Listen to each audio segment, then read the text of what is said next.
اعوذ باللہ من الشیطان الرجیم، بسم اللہ الرحمن الرحیم۔ حدیث صحیح بخاری جلد اول کتاب الایمان، حدیث نمبر 41۔ نماز جنازہ کی فضیلت۔ حضرت ابو ہریرہ رضی اللہ تعالیٰ عنہ سے روایت ہے کہ رسول اللہ صلی اللہ علیہ وآلہ وسلم نے فرمایا، جو شخص ایمان کے ساتھ ثواب کی نیت سے کسی مسلمان کے جنازے کے پیچھے رہے یہاں تک کہ اس پر نماز پڑھ لی جائے اور اسے دفن کر لیا جائے، وہ 2 قرات کے ثواب حاصل لے کر لوٹے گا اور ہر قرات احد کے برابر ہوگا، احد پہاڑ، سبحان اللہ۔ اور جو صرف نماز جنازہ پڑھ کر میت کے دفن سے پہلے ہی لوٹ آیا تو وہ صرف 1 قرات لے کر لوٹا۔ ایک دوسری حدیث سے ہوتی ہے واضح یہ جو امام ترمذی نے حضرت انس رضی اللہ تعالیٰ عنہ سے روایت کی۔ وہ فرماتے ہیں، رسول اللہ صلی اللہ علیہ وآلہ وسلم جس دن مدینہ تشریف لائے ہر چیز روشن ہو گئی، اور جب وفات پائی تو ہر چیز پر تاریکی چھا گئی، اور ہم ابھی ان حضور صلی اللہ علیہ وسلم کو دفن کر ہی رہے تھے، ہاتھوں سے مٹی بھی نہیں جڑی تھی کہ ہم نے اپنے دلوں کو بدلا ہوا پایا۔ اللہ اکبر۔ بسم اللہ الرحمن الرحیم۔ حدیث نمبر 32۔ مسلمان کو گالی دینا فسق ہے۔ زبید نے کہا، میں نے ابو وائل سے مرجعیہ کے بارے میں پوچھا تو انہوں نے کہا، مجھ سے حضرت عبید اللہ بن مسعود نے حدیث بیان کی، نبی کریم صلی اللہ علیہ وسلم نے فرمایا، مسلمان کو گالی دینا فسق ہے اور اس سے لڑنا کفر ہے۔ بسم اللہ الرحمن الرحیم۔ حدیث نمبر 43۔ حدیث جبریل۔ حضرت ابو ہریرہ رضی اللہ تعالیٰ عنہ سے مروی ہے کہ ایک دن رسول اللہ صلی اللہ علیہ وسلم مجمع عام میں تشریف فرما تھے۔ ایک شخص پیدل چلتا ہوا خدمت اقدس میں حاضر ہوا اور کہا، یا رسول اللہ صلی اللہ علیہ وآلہ وسلم، ایمان کیا ہے؟ فرمایا، ایمان یہ ہے کہ اللہ پر اور اس کے سب فرشتوں پر اور اس کے سب رسولوں پر اور اس کی ملاقات پر اور آخر قبر سے اٹھنے پر ایمان لائے۔ اس نے کہا، یا رسول اللہ صلی اللہ علیہ وسلم، اسلام کیا ہے؟ فرمایا، اسلام یہ ہے کہ تو اللہ کی عبادت کرے اس طرح کہ اس کے ساتھ کسی کو شریک نہ ٹھہرائے، اور نماز ادا کرے اور فرض زکوٰۃ دے اور رمضان کا روزہ رکھے۔ اس نے عرض کیا، یا رسول اللہ صلی اللہ علیہ وسلم، احسان کیا ہے؟ فرمایا، احسان یہ ہے کہ اللہ کی اس طرح عبادت کرو گویا تو اس کو دیکھ رہا ہے، پھر اس طرح کہ اگر تو اس کو نہیں دیکھ رہا تو وہ تجھے دیکھ رہا ہے۔ سبحان اللہ۔ اس نے عرض کیا، قیامت کب آئے گی؟ فرمایا، جس سے اس کے بارے میں سوال کیا گیا ہے وہ سائل سے زیادہ نہیں جانتا۔ اس کی نشانیوں کو بتاتا ہوں، جب عورت اپنے آقا کو جنے یا اس کی نشانیوں میں سے ہے، یہ اس کی نشانیوں میں سے ہے، اور جب ننگے پاؤں بدن رہنے والے لوگوں کے سردار ہو جائیں، یہ اس کی نشانیوں میں سے ہے۔ قیامت کا وقت ان 5 چیزوں میں سے ہے جنہیں اللہ کے سوا کوئی نہیں جانتا، جیسے کہ قرآن مجید میں ہے کہ بے شک اللہ ہی کے پاس قیامت کا علم ہے اور بارش برساتا ہے، مادہ کے پیٹوں میں کیا ہے جانتا ہے۔ پھر وہ شخص لوٹ گیا، رسول اللہ صلی اللہ علیہ وسلم نے فرمایا، اسے واپس لاؤ۔ لوگوں نے لٹانے کی کوشش کی مگر باہر جا کے دیکھا تو وہ غائب تھے۔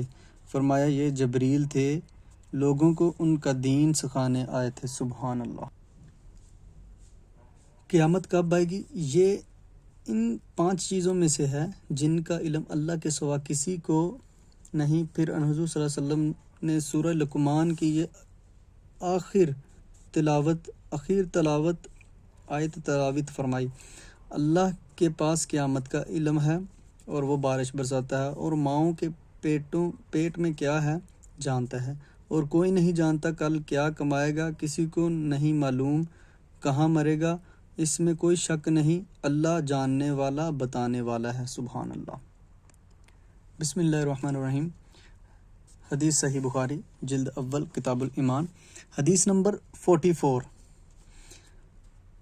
عامر سے روایت ہے کہ انہوں نے کہا، میں نے حضرت نعمان بن بشیر سے سنا، وہ کہتے تھے کہ میں نے رسول اللہ صلی اللہ علیہ وآلہ وسلم کو فرماتے سنا، حلال و حرام دونوں الگ الگ ممتاز ہیں، ان دونوں کے درمیان کچھ مشتبہ چیزیں ہیں جن کو اکثر لوگ نہیں جانتے، جو مشابہ چیزوں سے بھی بچے اس نے اپنے دین اور اپنی عزت کو بچا لیا، اور جو ان مشابہ چیزوں میں پڑا اور اس چرواہے کی طرح ہے جو شاہی چراگاہ کے ارد گرد اپنے جانور چرائے، اس کا خطرہ قوی ہے کہ یہ جانور شاہی چراگاہ میں چلے جائیں۔ سن لو، ہر بادشاہ کی محفوظ شاہی چراگاہ ہوتی ہے، سن لو، اللہ کی زمین میں اس کی شاہی چراگاہ، اس کی حرام کی ہوئی چیزیں ہیں، سن لو، جسم میں گوشت کا ایک لوتھڑا ہے، اگر یہ ٹھیک ہے تو پورا جسم ٹھیک ہے، اگر یہ بگڑ گیا تو سارا جسم بگڑ گیا، سن لو، وہ دل ہے۔ سبحان اللہ۔ بسم اللہ الرحمن الرحیم۔ حدیث نمبر 45۔ وفد عبدالقیس ابو جمرہ سے روایت ہے، انہوں نے کہا، حضرت ابن عباس کے ساتھ بیٹھا تھا، وہ مجھے اپنے تخت پر بٹھایا کرتے تھے، مجھے انہوں نے کہا، میرے پاس رہو تاکہ جب میرا وظیفہ آ جائے تو میں تمہیں کچھ دوں۔ میں ان کے پاس 2 مہینے رہا، پھر حضرت ابن عباس نے مجھے بتایا، عبدالقیس کا وفد جب نبی کریم صلی اللہ علیہ وسلم کی خدمت اقدس میں حاضر ہوا تو دریافت فرمایا، کون لوگ ہو، یا فرمایا کون وفد ہو؟ انہوں نے عرض کیا، ربیہ۔ فرمایا، قوم یا وفد کو مرحبا، نہ رسوا ہوئے نہ شرمندہ۔ انہوں نے کہا، یا رسول اللہ صلی اللہ علیہ وسلم، شہر حرام کے علاوہ اور کسی مہینے میں ہم حاضر نہیں ہو سکتے، ہمارے اور حضور کے مابین کفار مشترکہ قبلہ ہے، ہم کو واضح حکم دیں جو ہم اپنے پیچھے والوں کو بتا دیں اور جس کی وجہ سے ہم جنت میں داخل ہو جائیں۔ اور انہوں نے پینے والی چیزوں کے بارے بھی پوچھا، حضور نے ان 4 چیزوں کا حکم دیا اور 4 چیزوں سے منع کیا، صرف اللہ پر ایمان لانے کا حکم دیا۔ دریافت کیا، کیا جانتے ہو صرف اللہ پر ایمان لانے کا کیا مطلب ہے؟ انہوں نے کہا، اللہ اور اس کا رسول خوب جانتے ہیں۔ فرمایا، اس بات کی گواہی دینا کہ اللہ کے سوا کوئی معبود نہیں اور محمد صلی اللہ علیہ وآلہ وسلم اللہ کے رسول ہیں، نماز کی پابندی کرنی اور زکوٰۃ دینی اور رمضان کا روزہ رکھنا، اور تم لوگ غنیمت سے 5واں حصہ یاد کرو، اور انہیں 4 چیزوں میں منع فرمایا، حنطم اور دبا اور نکیر اور مزفت سے، کبھی مکیر کہتے، اور فرمایا، اپنے پیچھے رہ جانے والوں کو بتا دینا۔ بسم اللہ الرحمن الرحیم۔ حدیث نمبر 46۔ جب کوئی شخص اپنے اہل و عیال پر خرچ کرے، حضرت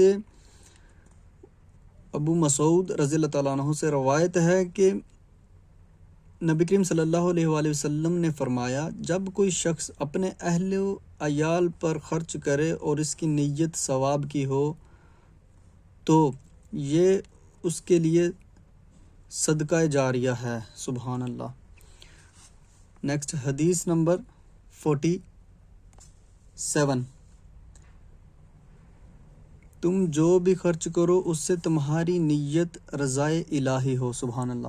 حضرت سعد ابی بن وقاص رضی اللہ تعالیٰ عنہ سے مروی ہے کہ رسول اللہ صلی اللہ علیہ وآلہ وبارک وسلم نے فرمایا، تم جو بھی خرچ کرو اور اس سے تمہاری نیت رضائے الہی ہے تو تم کو اس کا ثواب ملے گا، یہاں تک کہ اپنی زوجہ کے منہ میں جو لقمہ ڈالو سبحان اللہ اس کا بھی ثواب ملے گا، سبحان اللہ۔